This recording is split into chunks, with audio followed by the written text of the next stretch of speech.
Bom, vamos iniciar a nossa primeira live de hoje, dia 28/5, né? Na Semana da Geografia, que a gente está organizando aí pela Progel Minas. Quero agradecer muito a disponibilidade do Luiz, da Lidiane, né? Esses nossos convidados dessa primeira live para falar do tema das IDS, né? Das infraestruturas de dados espaciais, ou geoespaciais, né? Das literaturas. Quero agradecer também, né, em nome da diretoria, como atual presidente da Progel, a cada um dos colegas que estão aí participando, que trabalham aí no campo, né, da inteligência geográfica, das ideias, cada um dos nossos colegas, estudantes, enfim, todos os que dispuseram, né, se dispuseram a vir aqui participar conosco nesse momento. E vou apresentar vocês, mas antes vou fazer uma pergunta que eu fiz ontem. Tá frio aí? Luiz está em Brasília? Você está em Brasília, Luiz? Isso, tô em Brasília, tá seco, né? Ainda tá com aquele jeito ainda de Brasília, né? De Cerrado quando começa a chegar, a se aproximar do inverno, né? Porque estou perguntando porque BH. É, O que você acha, Lidiane? que tá frio, né, Jackson? Tá muito frio. BH essa semana tá bem frio. Bom, vamos lá. Hoje a gente tem como convidados a Lidiane Neri, né, Pimenta, que é graduada em Geografia pela UFMG, tem especialização em Geoprocessamento também pela UFMG, atua em geoprocessamento, possui, né, uma experiência no setor privado como analista e instrutora de treinamentos e no setor público. Ela atualmente na coordenação de geoprocessamento, aliás, ela passou pela coordenação de geoprocessamento da área de planejamento urbano, né, e agora atua como coordenadora da infraestrutura de dados espaciais da Prefeitura de Belo Horizonte, na Superintendência de Geoprocessamento Corporativo da Prodabel, né? É uma Exato. empresa importantíssima, empresa pública importantíssima nessa área, e a gente vai falar um pouco mais disso. E o Luiz Ujeda, né, que é geógrafo e advogado, doutor em Geografia pela Universidade de Brasília e doutorando em Direito pela Universidade de Coimbra, Portugal. Também mestre em Geografia e Direito, ambos pela PUC São Paulo. É especialista em energia, MBA no Centro Federal de Tecnologia do Rio de Janeiro, Cefet do Rio, e bacharel em Direito pela PUC São Paulo. Presidente da Geodireito Soluções Empresariais, ocupou funções de gestão em diversas empresas, associações e órgãos públicos do setor elétrico, aeroportuário e concessões de rodovias. Enfim, estamos aqui com a participação de dois colegas para falar desse tema, que parece que a cada dia se torna mais relevante, né? E que a gente, ao que parece, tem alguns desafios importantes, né, significativos aqui no Brasil. Eu vou passar a palavra para o Luiz, que vai falar um pouco desse contexto mais geral, e em seguida a Lidiane traz para a gente uma fala aí em torno da experiência da Prodabel, né, que é uma experiência positiva, é um exemplo positivo, né, que a gente tem no Brasil. Olá, Luiz. Obrigado, Jackson, parabéns, né? Pela iniciativa, obrigado pela palavra. Lidiane, muito bom estar com você, participando em conjunto nessa apresentação. Demais colegas, muito bom encontrá-los aqui. Eu vou buscar trazer uma contribuição mais focada na governança da infraestrutura de dados espaciais, ou seja, como é que um órgão público, uma entidade federada, coloca uma infraestrutura de dados espaciais em pé, o que ela precisa considerar? E, ao considerar isso, quais são os valores, os conceitos que estão por trás que justificam, né, se pensar numa infraestrutura de dados espaciais? Porque é uma disruptura, ou seja, não se pensava nisso até o início dos anos 90. Por que a partir dos anos 90 isso começou a ser importante para os países e a ser importante para a governança deles, né? Inicialmente, é importante destacar que existe uma grande corrida espacial, ou seja, a latitude e a longitude passaram a ter um valor, né? Elas passaram a ser monetizáveis. E com isso começou a ter uma corrida para que você pudesse fechar as duas pontas, né? Então você tem a ponta do espaço, né, onde pode ser capturada a imagem por drone, por aerolevantamento ou por satélite, e você tem a ponta em terra, que somos nós, são os objetos, né? É a internet das coisas, são os celulares. E você tem uma corrida espacial, ou seja, os Estados Unidos correm para desenvolver o GPS, os russos correm para desenvolver o GLONASS, os chineses correm para desenvolver o Beidou, né? Os europeus estão tentando colocar em pé o sistema Galileu, né? Por quê? Porque no século XXI, um país que não programar vai ser programado. E nessa corrida, os estados precisam buscar o que se chama de precisão territorial. E quando a gente fala precisão territorial, buscamos falar no sentido mais amplo possível, ou seja, desde a precisão milimétrica, né, para que você saiba exatamente qual é a coordenada, até uma precisão econômica, né, ou seja, é importante você saber onde estão as pessoas para que você possa entender os fluxos e possa monetizar, sanitária, né, estamos aí no meio de uma pandemia global, onde saber a movimentação das pessoas é saber mais ou menos como que o vírus se movimenta. E por que não dizer jurídica? Porque as pessoas passam a ter o direito de serem geo-informadas, né? Como uma espécie do direito a ser informado, que está em qualquer constituição de país democrático mundo afora. Quando a gente pensa nesses conceitos dessa forma, né, o primeiro instrumento que surge no mundo falando abertamente sobre a construção de sistemas de informações geográficas foi a Agenda 21, né, que foi realizada no Rio de Janeiro, em 1992. E lá tem o item, que é o 7.33, que falava abertamente que os países precisavam desenvolver sistemas de informação geográfica para quê?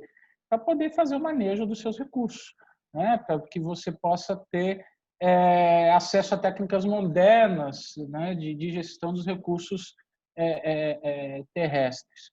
Isso se aprofunda na Agenda 2030, né, no item 17, no penúltimo item da agenda, né, no 17.18, que fala que até 2020, nesse ano, né, todos os países deveriam ter dados de alta qualidade, atuais, fidedignos, né, que possibilite desagregar a população em nível de rendimento, gênero, idade, raça, estatuto migratório, deficiências, localização geográfica e outras características diversas.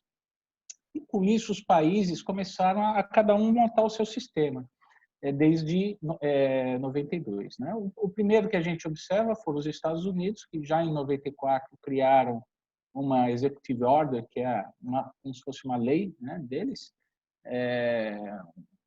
mais parecido com o decreto presidencial, onde eles falam abertamente sobre a importância de se ter um sistema de acesso que evite desperdício de recursos, ou seja, eles estabelecem o conceito de monopólio natural que qualquer setor de infraestrutura tem. O que isso significa numa linguagem simples? Se você tem uma distribuidora de energia elétrica na sua cidade, só vai ter uma distribuidora, não pode ter duas. Por quê? Porque você vai desperdiçar recursos se você abrir uma livre concorrência, ter duas, três, quatro. Você está em Minas Gerais, é só a CEMIG que pode entregar energia elétrica na sua casa. Se pudesse a CEMIG concorrer com a Light, concorrer com a SEB de Brasília, concorrer com a Copel do Paraná e ter 4, 5 redes correndo paralelamente na cidade, a cidade vai ficar feia, a cidade vai ficar com um sistema perigoso, porque você vai ter sistemas correndo em paralelo, e essas empresas vão arrecadar menos, né? Porque a base da cidade continua sendo a mesma, só que a receita da cidade vai ser dividida em duas, em três, em quatro. Então, isso aqui é um princípio econômico onde você diz, só vai ter uma empresa, é um monopólio natural, só pode ter uma, porque o sistema só funciona tendo um produtor, um distribuidor de energia elétrica dentro desta área geográfica.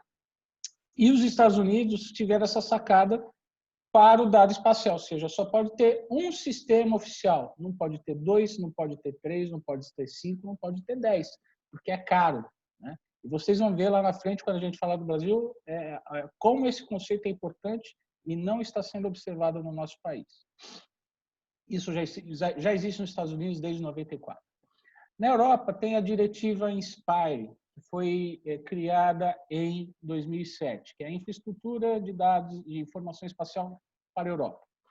E ela avança dentro desse conceito de monopólio natural. Por quê? Porque esse é um setor de infraestrutura. Se tem que ter monopólio natural, nós temos que ter uma governança com qualquer outro setor de infraestrutura. O setor de energia elétrica tem uma agência reguladora que regula o serviço de energia elétrica. O setor de telecomunicações tem uma agência reguladora. Por quê? Porque regula monopólios naturais. Só pode ter um oficial. Então, o que nós vamos fazer? Nós vamos criar agências reguladoras de infraestrutura de dados espaciais dentro dos nossos países. A Alemanha criou a Agência Federal de Cartografia e Geodésia, a Bulgária criou a Agência de Geodésia, Cartografia e Cadastro, a Holanda criou a Agência de Cadastro e Registro de Terras, foram criando agências. Portugal criou, não usa o nome agência, mas é autárquico, né? Se chama Direção Geral do Território. A Polônia criou uma agência de geodésia, a Itália criou a Agência Nacional de Cadastro, Cartografia, Terras e Registro. Por quê? Porque a geografia é um sistema, a geografia acompanha um sistema. E esse sistema de dados espaciais tem que ser regulado para termos apenas um, porque é contra-econômico termos mais do que um sistema. Mas tem países que não adotaram um modelo de agência. Tem, a França não adotou ainda, a Espanha não adotou, a Bélgica não adotou, foram processados no Tribunal Europeu, porque falaram, a Europa tem que ter um só sistema. Se nós começamos a ter 2, 3, 4 sistemas, não existe União Europeia, né? Porque nós não vamos identificar, nós vamos comparar abacaxi com laranja e não vamos ter como interoperar a União Europeia. Foram processados, perderam, né? Uns ainda resistem, mas juridicamente é fato que você, dentro dessa Constituição Europeia, tem que ter esse modelo de agência. O Brexit traz um dado interessante, porque com a saída dos ingleses da União Europeia, eles estão passando a criar um modelo próprio para substituir o Galileu, e eles estão muito interessados na questão do mapeamento para carros autônomos, ou seja, eles estimam que isso vai gerar um mercado de 11 bilhões de libras, 11 bilhões de libras ano, multipliquem por 7, vocês vão ter uma ordem de grandeza, estamos falando de alguma coisa próxima a 80 bilhões de reais ano. E tem reportagens do Financial Times dizendo, olha, vamos começar a forçar o Google, a Apple e o Uber a convergirem os seus mapas, porque isso é uma barreira de mercado, está desincentivando a criação de startups no Reino Unido, e se eles não convergirem, não se autorregularem, nós vamos regular o mercado. Até porque, para nós, a geografia é uma coisa muito cara, como eles foram um império global, um império onde o sol nunca se põe, isso tudo sempre foi baseado em mapas, né? Então eles têm um apreço por essa precisão histórica muito grande. Na Rússia, eles têm um modelo um pouco diferente, porque é como se eles tivessem um grande cartório nacional que exerce essa função de geo, ou seja,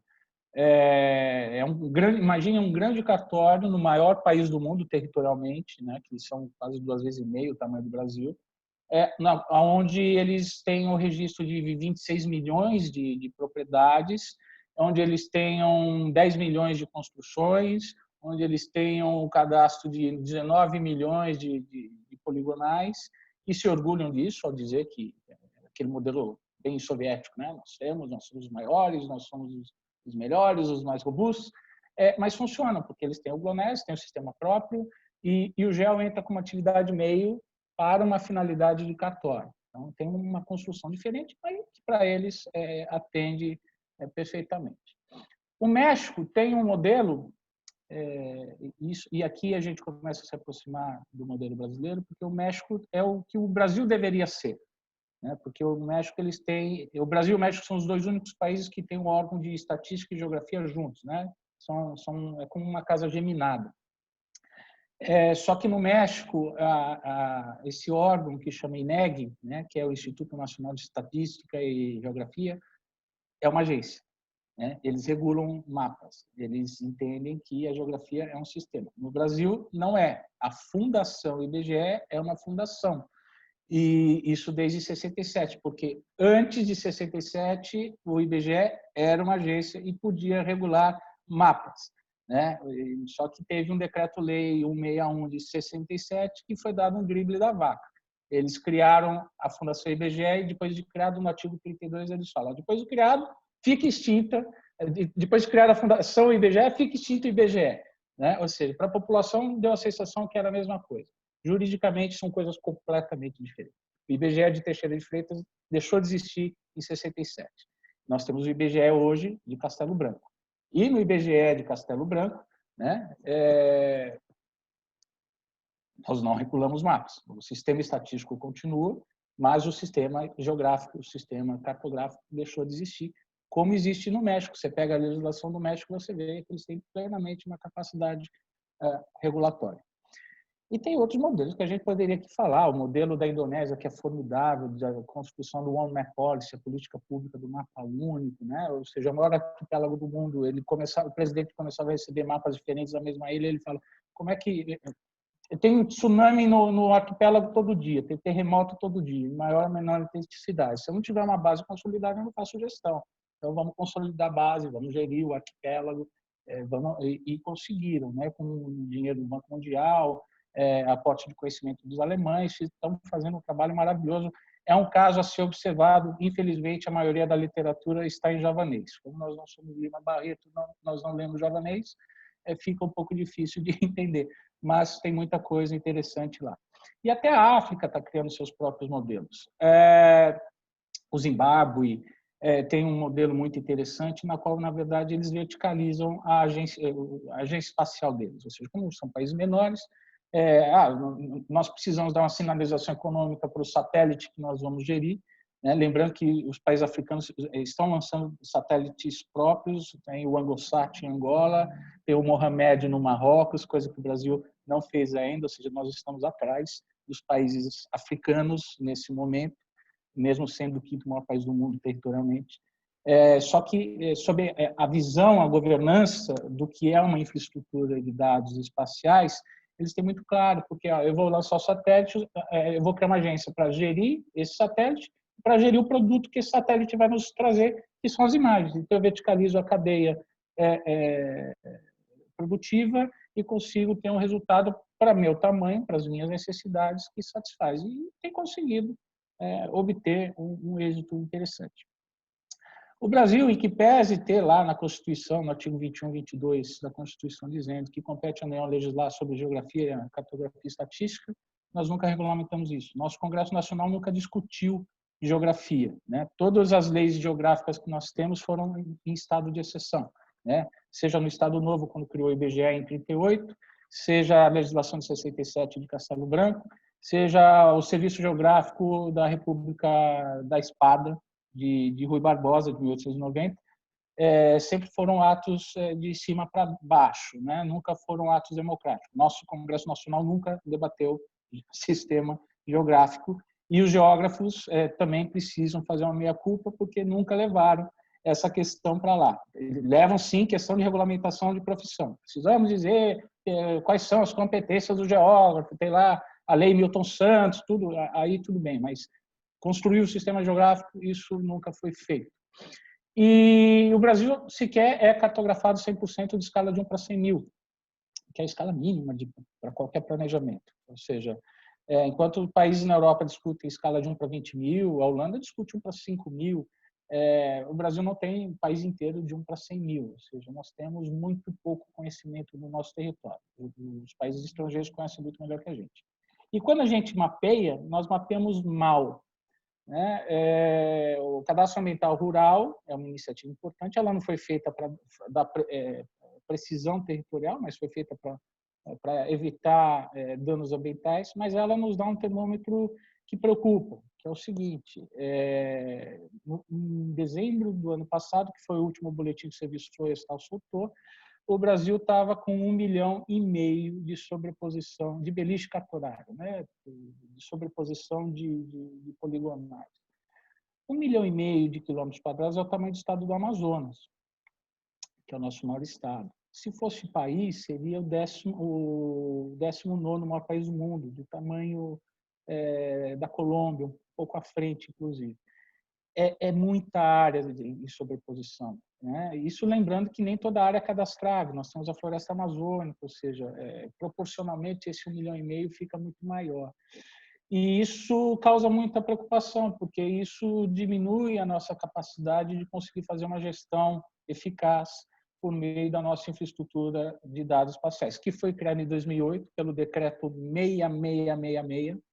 É um decreto muito bem escrito, é um decreto tecnicamente muito bem feito, né? O esforço que a comunidade teve naquele momento é louvável, só que tem um buraco na governança, porque é um decreto que está solto na legislação, ele não está conectado a lei nenhuma, porque o nosso Congresso Nacional nunca regulamentou o tema.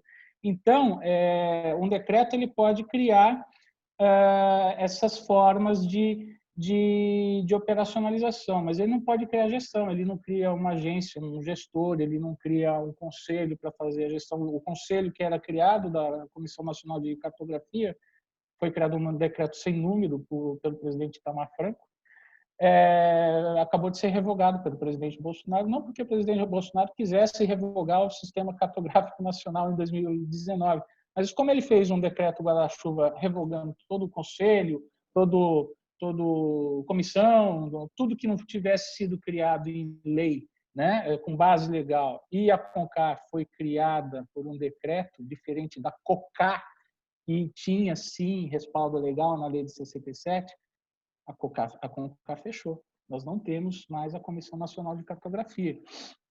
E aí, o que acontece hoje, já para finalizar?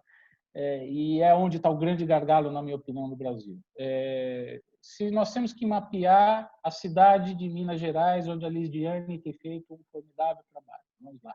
Precisamos mapear Minas Gerais em escalas distintas. Então, a União, né, o Brasil precisa mapear BH. A União vai lá, lança um edital, preciso mapear BH. Vai lá pagar 12 milhões, 15 milhões para fazer um mapeamento. Usou o mapa, jogou na gaveta. O Estado de Minas Gerais precisa mapear BH. Vai lá, edital, 12, 15 milhões, usou o mapa, joga na gaveta. O município precisa mapear. Vai lá, 12, 15 milhões, mapeou, joga. Ou seja, estamos tratando o mapa como propriedade intelectual. Isso significa que a sociedade está comprando o mesmo mapa 5, 6, 7, 10 vezes e não está reclamando. As empresas ficam felizes porque está tendo contratação,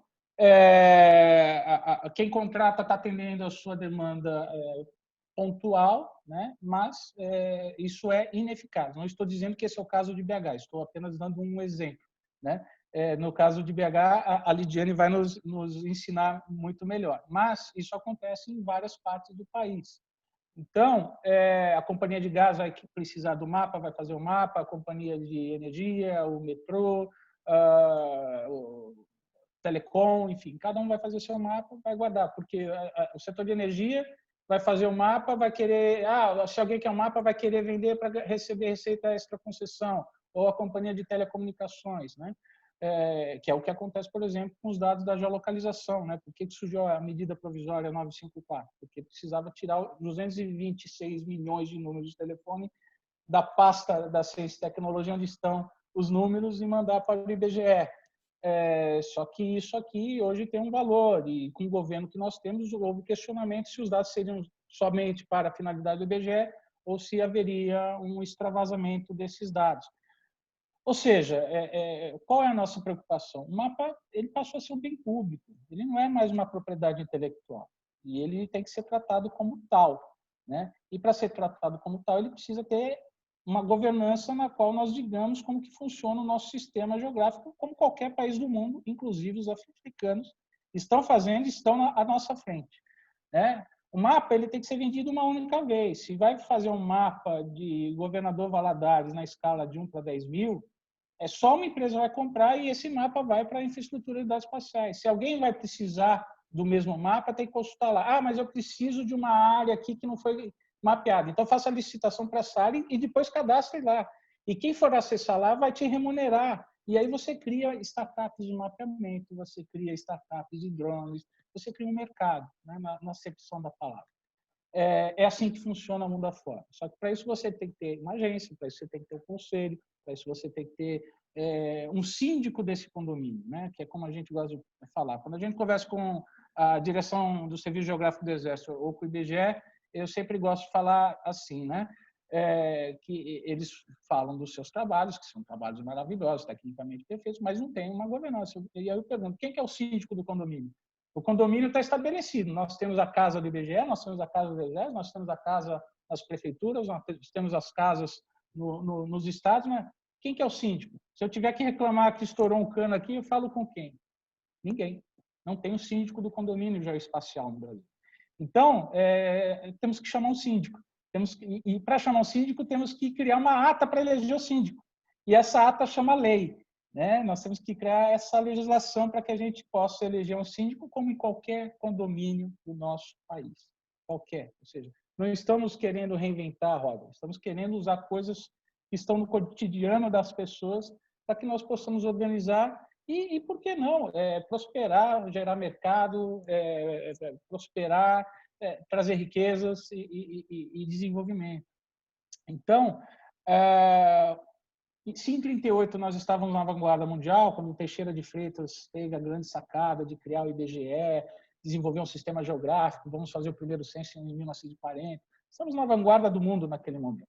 Em 67 houve uma grande ruptura, aquele IBGE acabou e foi criada uma fundação IBGE, que fundação vai contar número, vai dizer se o desemprego aumentou, se caiu, se o país enriqueceu, enfim, vai fazer análise numérica, o que é muito importante, mas não vai regular o território como era feito antes de 67.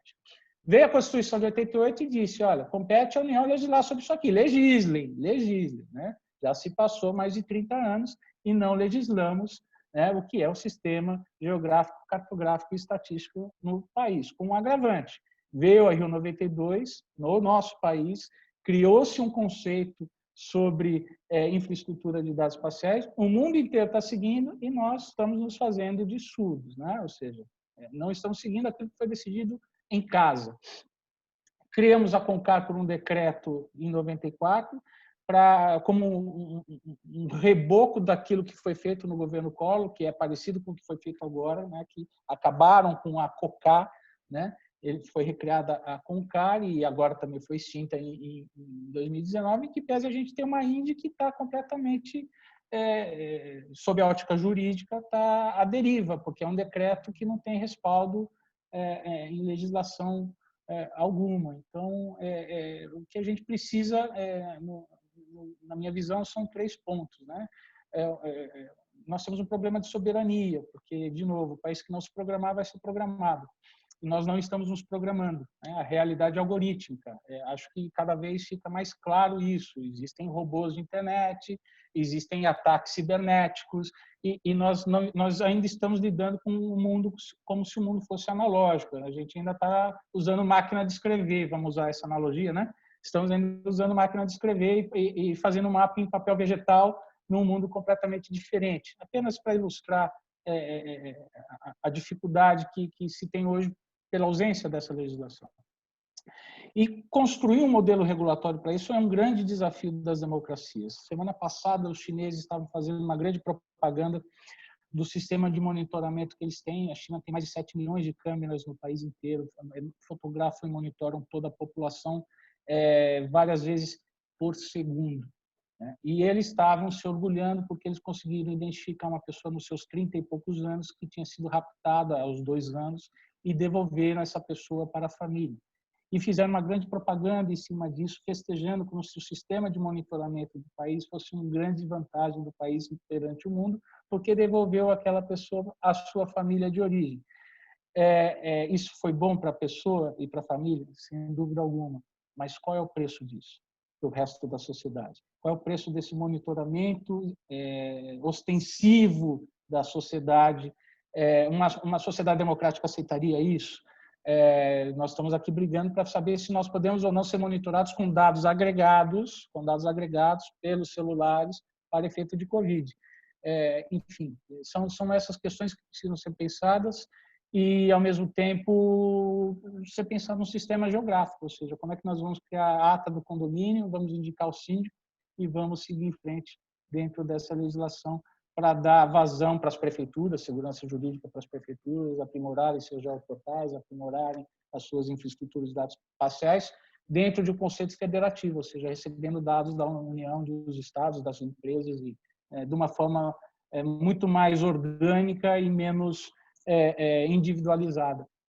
Acho que a mensagem era essa, talvez eu tenha me estendido, peço desculpa e muito obrigado pela oportunidade. Muito obrigado, Luiz, pela exposição, né, pelo que você compartilhou conosco e, enfim, acho que nos dá uma dimensão de fato, né, dos desafios que a gente tem no Brasil, né. Nós agora vamos falar com a Lidiane Neri, né, que vai nos trazer notícias, né, informações sobre a Prodabel, que, como você próprio citou, é um exemplo positivo, né, em meio a esse cenário que a gente tem, né, de desafios no Brasil. Antes de passar a palavra para a Lidiane, só dizer aos colegas que estão nos assistindo, estão nos acompanhando, que caso tenham alguma questão, né, alguma pergunta que queiram fazer, envie aqui para a gente no chat, por escrito, que ao final, tendo o tempo, a gente vai colocar aí essas questões para serem debatidas, respondidas de forma breve pelos nossos convidados. Passando a palavra para a Lidiane. Olá, bom dia a todos. Primeiramente, eu gostaria de agradecer a oportunidade, né, e parabenizar o evento. Eu estou aqui representando a equipe da Prodabel para falar um pouquinho da experiência da estruturação da infraestrutura de dados espaciais na Prefeitura de Belo Horizonte. Eu vou voltar um pouquinho assim no tempo que a Prefeitura de Belo Horizonte, a gente trabalha com dados espaciais há algumas décadas. Quando a gente fala de dados espaciais, como bem apresentou o Luiz, os dados espaciais estão correlacionados com informações com coordenadas, seja geográfica ou outro tipo de coordenada. E a infraestrutura trabalha com essa questão da disponibilização, de colocar, de padronizar os dados espaciais de forma que a gente fale na mesma língua, digamos assim. Então, na prefeitura, a gente tem uma experiência que remonta... O primeiro voo que a gente teve foi em 72, 73. Né? Naquela época, a gente não tinha os produtos em meio digital, eram as cartas. Né? O primeiro voo que a gente teve em produtos com base digital foi em 1989. Ali a gente começou a receber os produtos e trabalhar os produtos no computador. Antes também a gente já trabalhava no computador, mas era só alfanumérico, né? A gente tem uma experiência que data de 1999 de compartilhamento desses dados, que é um grupo institucionalizado que esse grupo chamava-se GGI, é o Grupo de Gestão da Informação. Hoje a gente tem esse grupo ainda, mas ele mudou, ele chama-se GGIU. Né? Na década de 90 também, eu gostaria de ressaltar que a gente tinha vista aérea. Muita gente vai lembrar aí da vista aérea, né? A gente tinha um site em que a gente tinha já as ortofotos disponíveis para visualização. Então, era disponível na internet. Eu lembro, na minha época de faculdade, eu utilizava o Vista Aérea, né?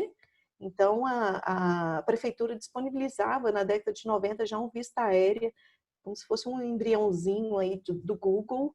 Já a gente já podia navegar e visualizar as imagens. No ano de 2000, a gente tem uma experiência que é resultado do grupo de gestão da informação, que na época foi chamado de Intergel. Os dados, o GGU, o interessante é que ele envolvia tanto a prefeitura como outros órgãos, CEMIG, Copasa, a gente chama, e vários outros órgãos. para poder... Então, tinha esse Intergel que concentrava vários dados para poder disponibilizar, fazer um intercâmbio de dados entre os integrantes do GGI. Então, naquela época, a gente já tinha levantado essa necessidade do compartilhamento. Depois, a gente teve a questão da INDE, né? A institucionalização da INDE, 6666, como citou o Luiz, e a INDE trouxe para a gente muita novidade, com as diretrizes, eram diretrizes a serem tomadas, que ela trazia as diretrizes em termos mundiais, né? Que foi feito um estudo para poder lançar o decreto. E aí, a partir de 2010, depois do decreto da INDE, a partir de 2010, a gente teve o início da formatação do geoprocessamento corporativo na Prefeitura de Belo Horizonte. Então, nesse tempo, a gente teve a concepção de um projeto, né? Surgiu essa necessidade, interessante que a necessidade ela surgiu da Secretaria de Governo e foi tomando corpo, né? Então, a Prodabel tomou frente nessa parte do projeto da infraestrutura. A gente teve, na época, recursos, né, dos mais diversas origens, né, não, foi tanto municipal quanto privado. Então, a gente teve, a partir desse projeto, a gente teve a compra de servidor, storage, de ETL. ETL é um software para extração, transformação e carregamento, né? Então, foi aí que foi tomando forma o geoprocessamento corporativo na prefeitura. Em 2016, a gente tem o quê? A gente tem a institucionalização da IDE BHGEL. Então, a gente já tinha a prefeitura, os usuários da prefeitura utilizando dados, mesmo que ainda de forma... O compartilhamento não era ainda uma questão tão abrangente, a gente estava ainda naquela época de pendrive, ou se precisar de alguma coisinha ou outra, tinha que ligar para poder solicitar, para enviar por e-mail, aquela questão toda. A gente foi evoluindo junto com a evolução da tecnologia mesmo. E, então, em 2016, a gente institucionaliza a IDE, né? O primeiro decreto foi o 16.322, de 2016. Hoje a gente já tem um novo decreto, que é o 17.209, de 2019.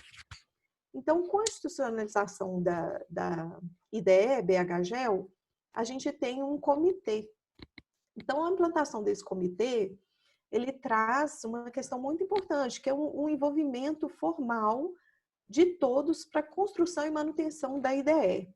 Porque a gente não faz uma IDE com uma visão parcial, né? A gente precisa do todo, a gente precisa de que os outros comprem a ideia e que mantenham os dados atualizados, né? Não tem sentido a gente ter toda uma infraestrutura com dados se os dados não são atualizados. E a atualização dos dados, quem faz é cada responsável das secretarias, né? Tem secretaria que tem vários dados, tem secretaria que tem menos, mas a importância é a mesma para a gestão municipal. Na sequência, em 2015, 2016, a gente também tem a adesão à INDE. Então, ao mesmo tempo que a gente institucionalizou a nossa IDE, nós aderimos à INDE, a Infraestrutura Nacional de Dados Espaciais. A gente fez essa adesão, nós somos, então, passamos a ser um nó da INDE, como nó próprio porque a gente tem a nossa infraestrutura. Porque, abrindo um parênteses, a Infraestrutura Nacional de Dados Espaciais, ela disponibiliza um espaço no banco de dados e tal, para quem não tem infraestrutura. E nós já entramos com um nó próprio na INDE.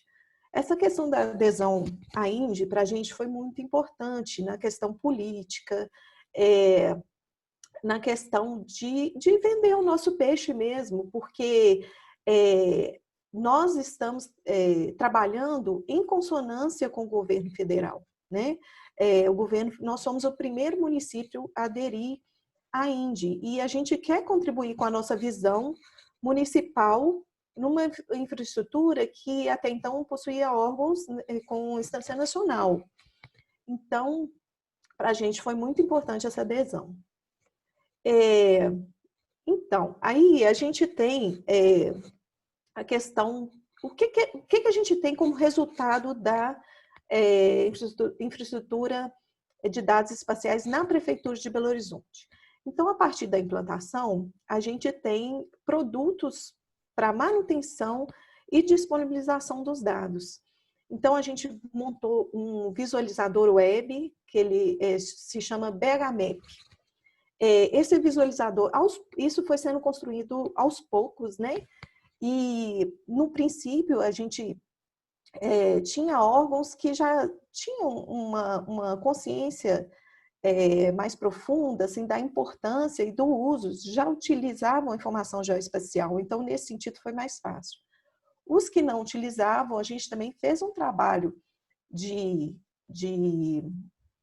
mostrar, de apresentar para esses órgãos o que é a informação geoespacial, o que é uma infraestrutura de dados espaciais, quais são os benefícios que as secretarias vão obter, o gestor vai obter, porque tem que chegar para todos, tem que ser benéfico para todos. Não adianta ser benéfico só para o técnico e o gestor não entender, né? É muito importante que o gestor entenda e faça uso também.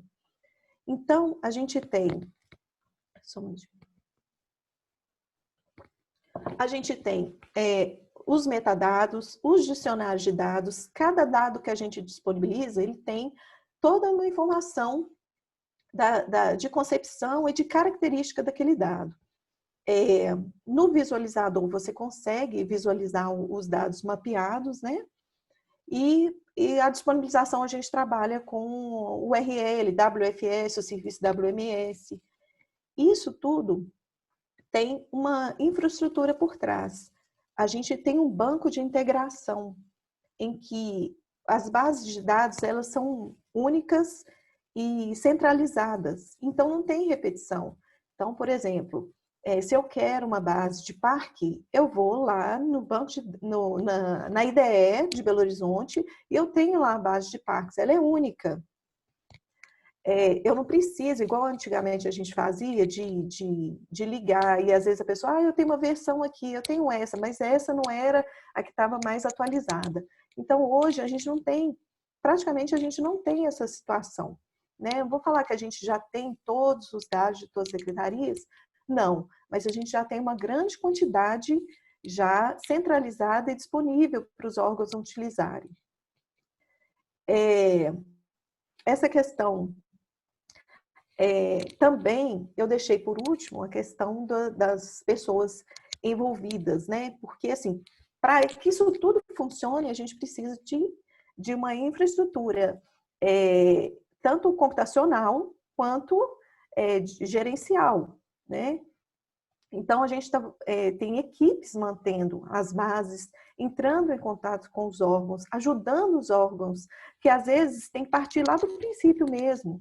Às vezes não tem conhecimento de como lidar com a informação geoespacial. Então, a gente tem que ir lá do início e fazer todo o processo com eles. A gente dá esse apoio também. Então, a gente trabalha, tem uma equipe de banco de dados, uma equipe de geotecnologia para poder manter as aplicações que a gente tem estão no ar, né?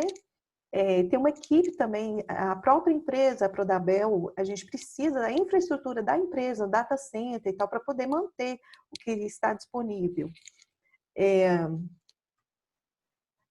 E a questão das pessoas, as pessoas que mantêm as bases de dados das outras secretarias. Sem as pessoas que mantêm as bases de dados das outras secretarias, os dados não têm os dados e os dados são desatualizados. Então, a gente, assim, é primordial esse envolvimento das pessoas, porque a ideia é da prefeitura como um todo, né? É de todos. Cada um faz uma partezinha para poder deixar o dado disponível, né? E, assim, a gente tem um benefício muito grande, que é a economia de recursos. A gente não tem evita ao máximo a redundância de dados, né? Centralizada ali um ponto, né? Centralizado, com essa centralização, mas que fica disponível para todo mundo, né? Deixa eu ver se tem mais algum ponto Tá, e é importante também ressaltar o trabalho. O trabalho que é feito pelas secretarias o acesso é remoto, né? Mas trabalha-se em cima da mesma base de dados. Também tem um ponto, só para finalizar, tem um ponto importante que é o BHMAP personalizado. A gente está recebendo já demandas das secretarias de construção de um visualizador personalizado com algumas informações que eles precisam no dia a dia ali da gestão. Muitas vezes não é uma informação de interesse assim para compartilhar com todo mundo, mas é uma informação primordial de estar compartilhado com grande parte de pessoas da própria equipe e que vai promover uma disponibilização do dado daquela secretaria de uma forma mais rápida e melhor, e com mais qualidade. É isso que eu gostaria de trazer para todos. Eu vou finalizar aqui e abrir para as perguntas. Obrigada. Lidiane, muito obrigado. A gente que agradece, né, por essa fala em torno da experiência da Prodabel.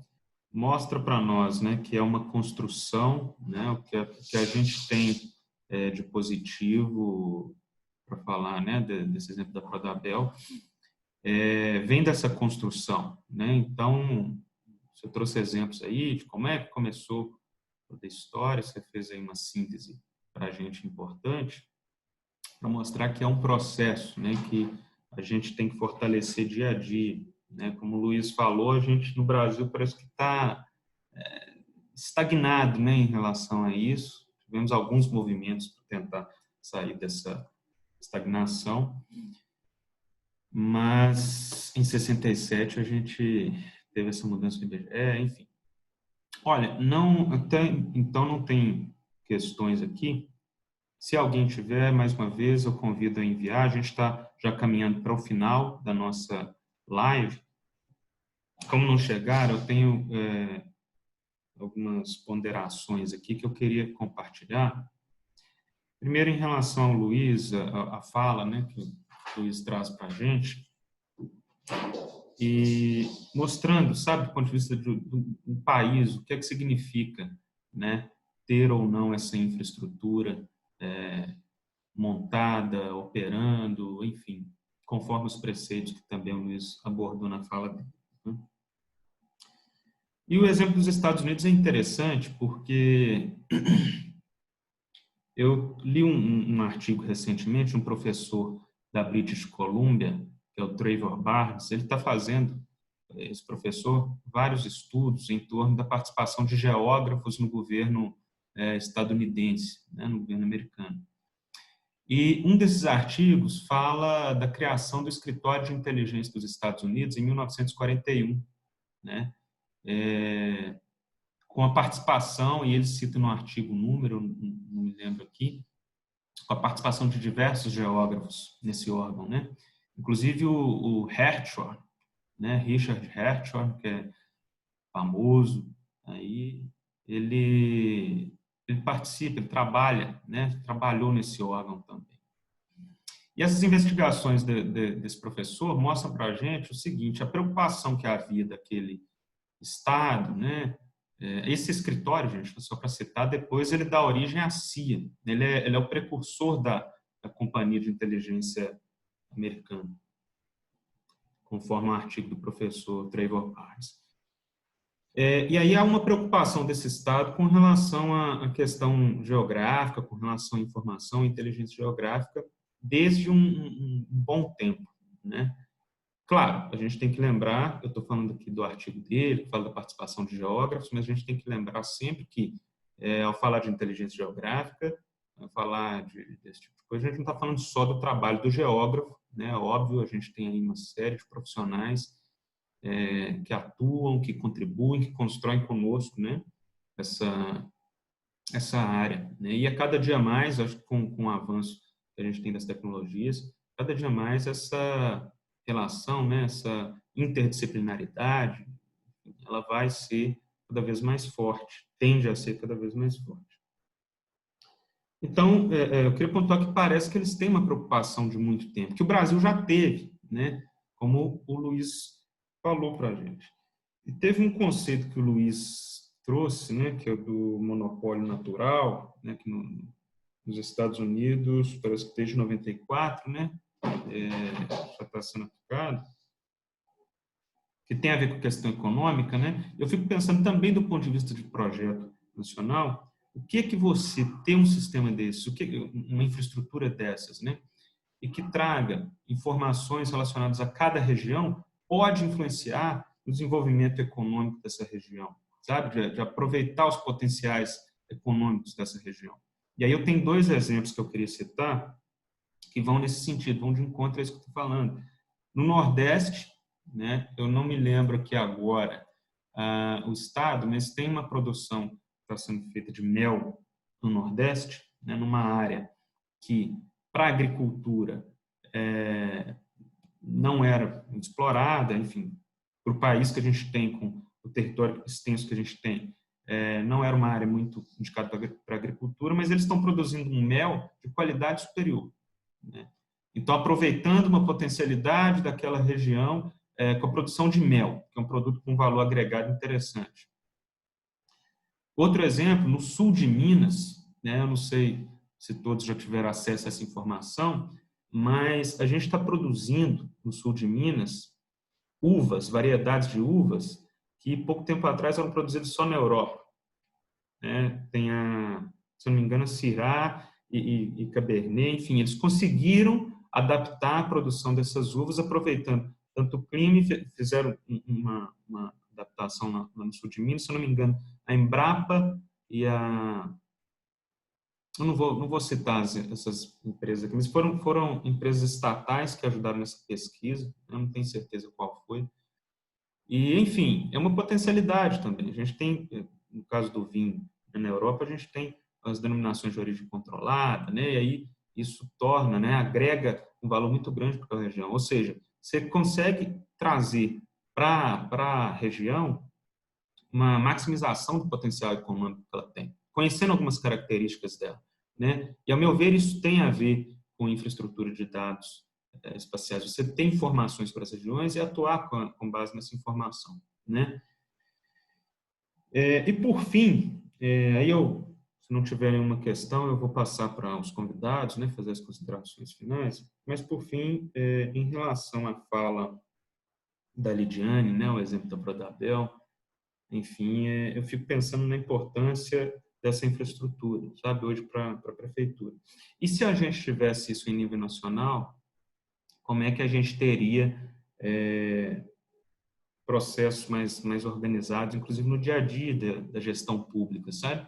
E aí tem um exemplo que eu trago para falar disso, para clarear um pouco isso que eu estou dizendo, que é do cadastro único para programas sociais do governo federal, CadÚnico, né?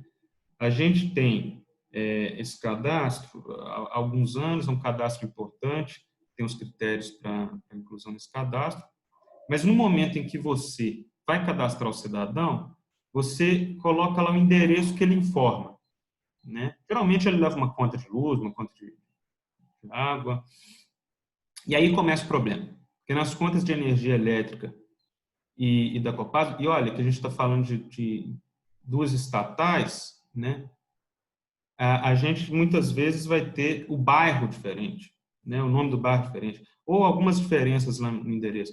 E aí a pessoa vai cadastrar, às vezes ela erra uma letra, uma grafia qualquer lá no nome, né?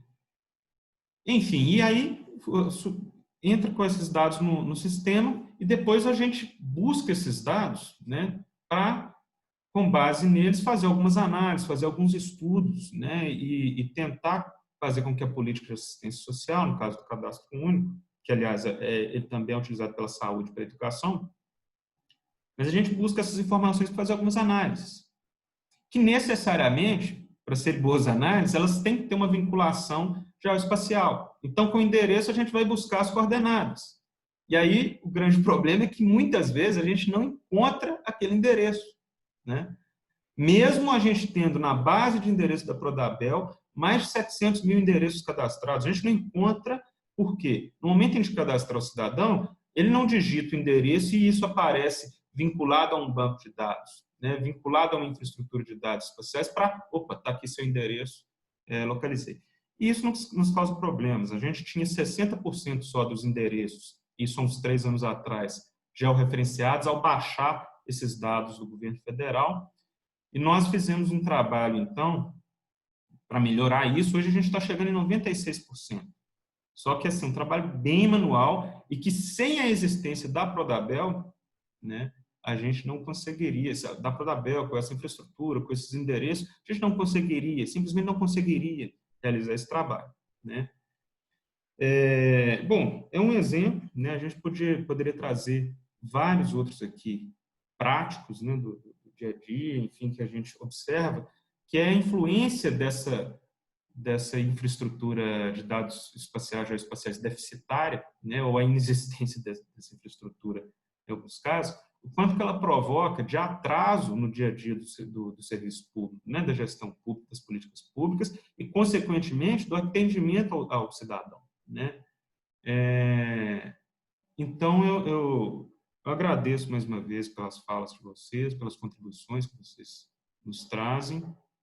Tem aqui questões, deixa eu ver aqui.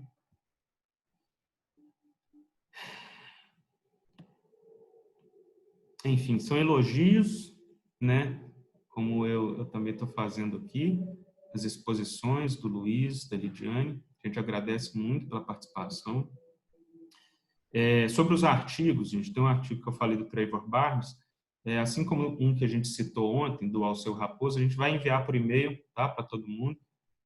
Vamos aguardar o final da semana, que todos os artigos que vão ser citados a gente vai enviar por e-mail para quem quiser dar uma olhada, né, ter conhecimento sobre isso. E também os convidados, se tiver algo que queiram compartilhar. Eu vou pedir, então, as considerações finais do Luiz, da Lidiane, tá? E se houver ainda alguma pergunta nesse tempo aqui, mas também a gente está chegando, já deu 10 horas, né? Vamos lá, Luiz, então, para as considerações finais. Obrigado, Jackson. Você fez ponderações muito precisas. Eu queria destacar 2 pontos do conjunto todo que você muito bem falou. O primeiro é a questão da infraestrutura e do conceito que os Estados Unidos têm feito de interdisciplinar, de juntar todo mundo. O Brasil hoje não tem uma infraestrutura de dados espaciais na acepção da palavra. Não é uma infraestrutura, porque não tem monopólio natural. Não existe setor de infraestrutura sem monopólio natural. Não existe setor de infraestrutura sem agência que regule, porque a agência ela exerce a concorrência artificial perante o mercado monopolista naturalmente. Quando a gente estuda o conceito microeconômico do que é uma agência reguladora, você percebe que é uma forma de você criar uma concorrência artificial para que quem detém aquele monopólio não abuse dos preços. Então, você pressiona para baixo pela regulação para que você tenha os valores competitivos. Isso não existe no Brasil no setor de dados espaciais. Isso existe no setor elétrico, isso existe em telecomunicações, isso existe na aviação civil, isso existe nos transportes terrestres, rodovia, ferrovia. Podemos criticar os modelos regulatórios, podemos questionar as opções realizadas, podemos dizer que não funciona, que está tudo errado, mas existe, né? Os parâmetros, a legislação, a governança, as diretorias, eu consigo responsabilizar CPFs.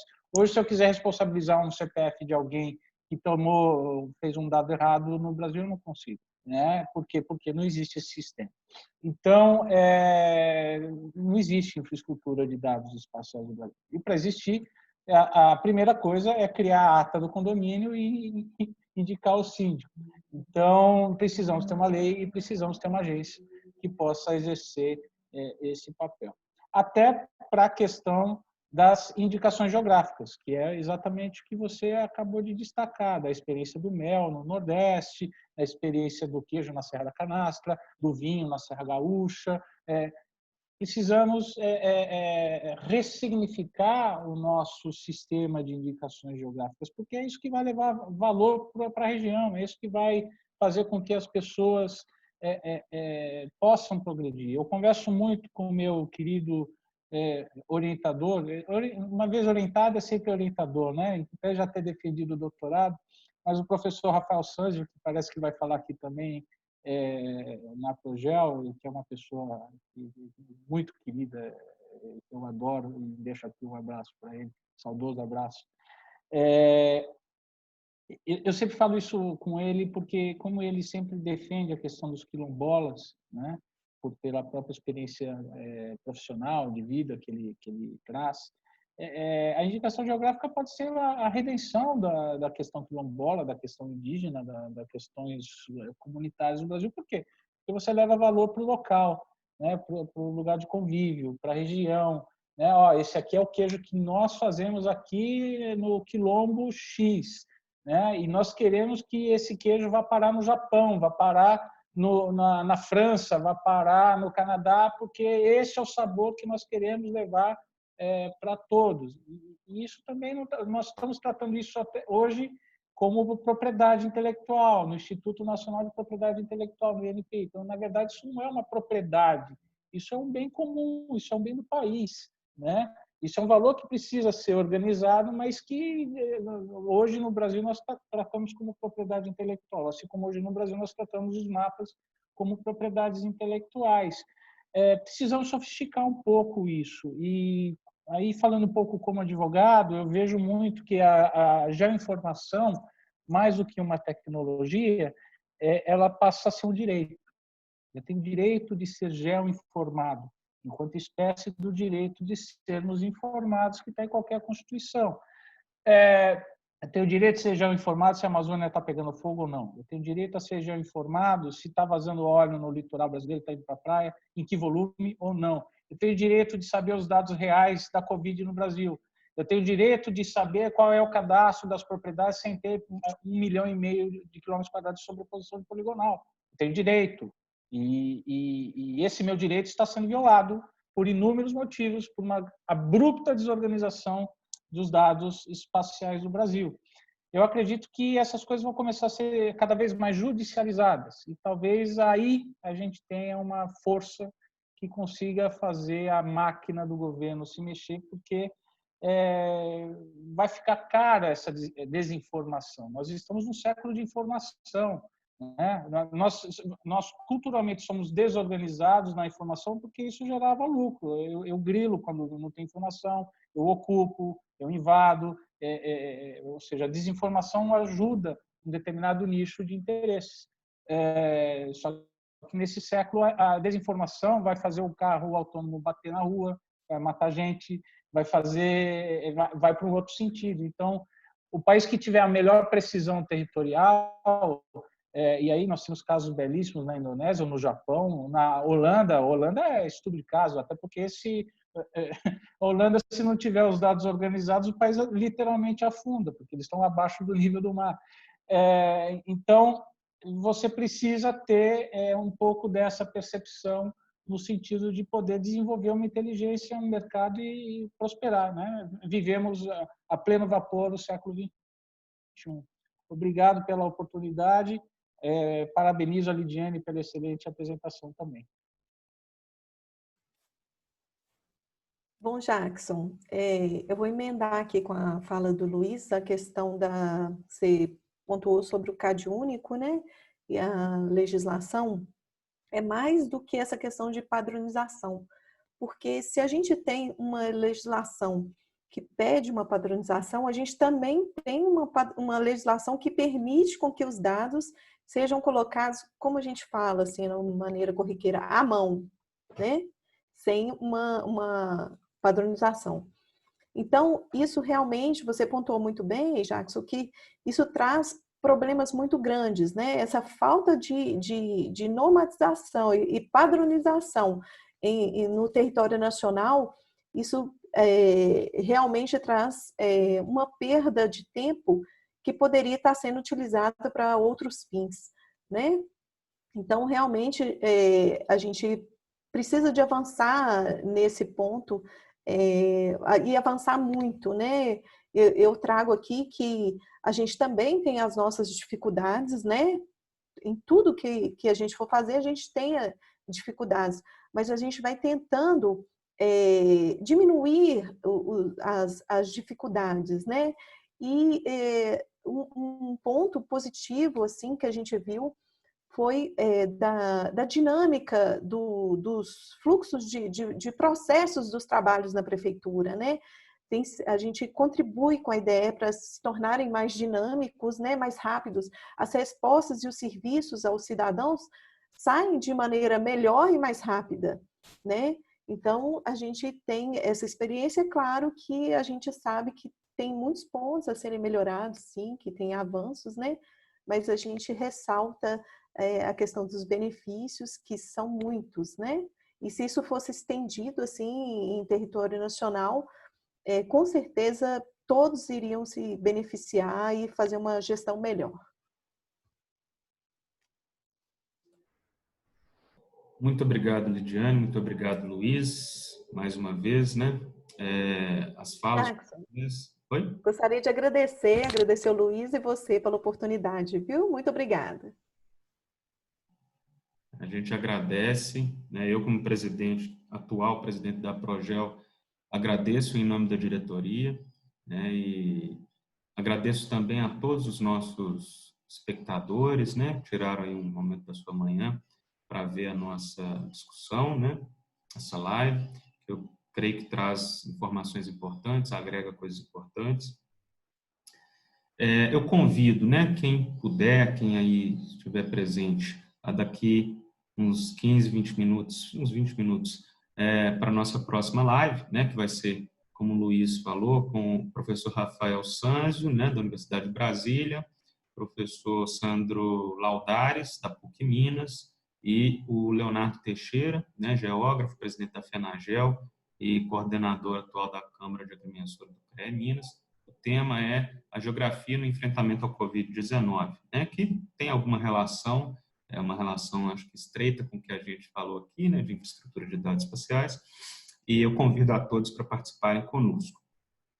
Por fim, eu queria ressaltar que eu estou desenvolvendo uma dissertação no campo da geografia política, mas fazendo uma relação, né, com infraestrutura de dados espaciais, com geoprocessamento, e o que a gente está discutindo, buscando construir aqui, pensar em geografia política, uma geografia política do ponto de vista do Estado, envolve, né, ter essa infraestrutura de dados espaciais desenvolvidas.